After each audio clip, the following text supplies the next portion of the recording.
माणसाच्या आयुष्यामध्ये पैसा खूप महत्त्वाचा आहे, पण सर्व काही पैशानेच भेटतं असं होत नाही. काल आम्ही मार्केटला गेलो होतो आणि आमच्या धन्याचा हे जो डब्बा आहे ना सगळीकडून फाटला होता आणि तेच मला फक्त कव्हर आणायचं, त्याच्यासाठी काल मार्केटला गेलो होतो. तर नुसतं डब्बाच फाटला होता, त्याच्यासाठी मी तर टी शर्टसुद्धा फाडून घेतलं होतं.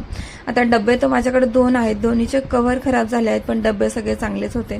त्याच्यामुळं मला परत काही डब्बा खरेदी करायचा नव्हता, कारण डब्बे फक्त रिकामे पडून राहतात आणि कव्हरमुळं पुन्हा एक डब्बा मला घरात नको आणायचा होता. त्याच्यामुळं म्हणलं याच कव्हरला काहीतरी जुगाड करायला पाहिजे, म्हणून या फाटलेल्या कव्हरसाठी मी एक टी शर्ट देखील फाडून घेतला आणि थोडंफार जुगाड करत मशीनवर त्याचा असं दुसरं त्याला कव्हर लावण्याचा प्रयत्न करत होते.